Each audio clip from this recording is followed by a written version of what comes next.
Hey everyone! Today we're baking a creamy orange and vanilla pie. Let's start with the dough. Crack 2 eggs into a bowl. Add half a cup of sugar and whisk until the mixture is smooth and a little lighter. What we're making is a delicate dessert with silky vanilla custard and a bright orange filling. And the best part? We'll get that beautiful two-tone effect using just a spoon. All right, pour in a 1/4 cup of neutral oil. Add a splash of vanilla extract if you like. It's optional, but it gives the dough a warmer flavor. Whisk again until everything comes together. Now add half a stick of softened butter, cut into small cubes so it blends in more easily. Keep whisking until the butter is worked through. For the best texture, make sure the ingredients are at room temperature. That way the butter mixes in without clumping and the dough stays soft and easy to handle. Now for the dry ingredients. You'll need 3 cups of all-purpose flour and 2 teaspoons of baking powder.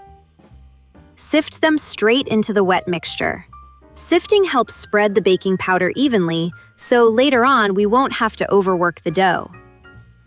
Use a spatula or wooden spoon to bring everything together. At first, it'll look a little rough and shaggy. That's normal.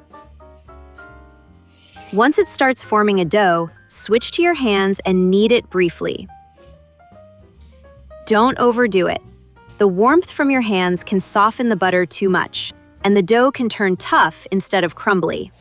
You're looking for a dough that's soft and slightly crumbly, but still holds together easily. Divide the dough into 2 pieces, with one a little larger than the other. Wrap the smaller piece in plastic wrap and put it in the freezer. We'll use it for the topping later. Take an 8-inch round springform pan and line the bottom with parchment paper. Place the larger piece of dough in the pan and press it out with your fingertips, covering the bottom and forming a small edge. If the dough feels sticky, chill it for a few minutes before shaping. Cold dough is easier to handle, holds its shape better, and won't collapse in the oven. Once the base is ready, place the pan in the fridge while we make the fillings. Now let's make the orange cream. We need 2 cups of fresh orange juice. I'm using about 5 oranges, cutting them in half and squeezing out the juice. Fresh juice really makes a difference here, so I wouldn't use bottled juice for this recipe. Set a strainer over a saucepan and pour the juice through it to remove any pulp and seeds. That gives us a smoother filling. Add 1/3 cup of sugar and half a cup of cornstarch. Then whisk until there are no dry pockets. Use cornstarch only for this filling. Potato starch can make it thick and cloudy, and the texture won't be as clean. Put the saucepan over medium heat and cook the mixture, whisking constantly. It starts out cloudy, but as it heats up, it turns glossy and takes on a beautiful orange-yellow color. Once it comes to a boil, cook it for another 1 to 2 minutes so the starch fully activates. As soon as it's thick and glossy, take it off the heat and transfer it to a clean bowl.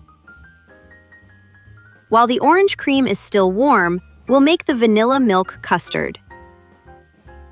Pour 2 cups of milk into a clean saucepan.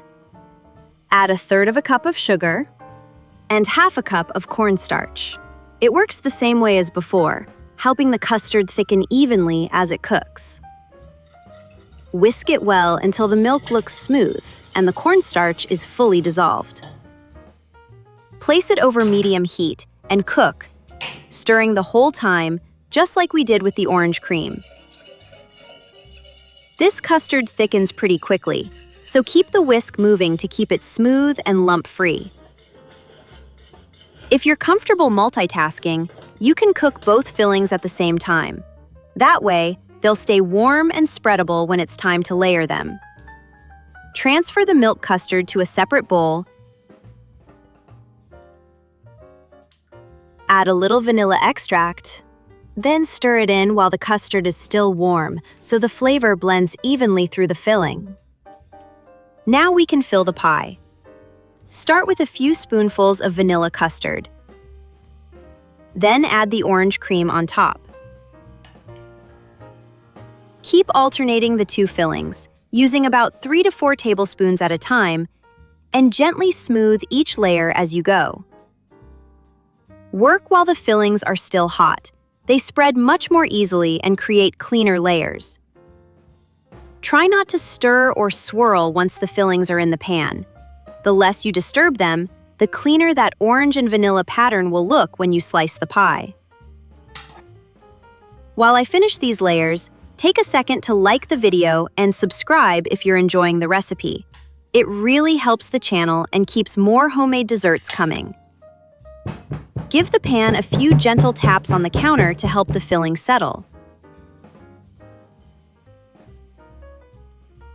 Now take the smaller piece of dough from the freezer and grate it over the top. This gives the pie a crisp, crumbly topping that works beautifully with the soft, creamy center. Bake the pie on the lower rack so the bottom has time to bake through and doesn't turn soggy. Bake until the edges are lightly golden. Try not to overbake it, or the filling can dry out and crack. Let the pie cool in the pan first so it can set. Then, run a knife around the edge, gently loosening the crust all the way around so it doesn't stick or crack when you open the pan.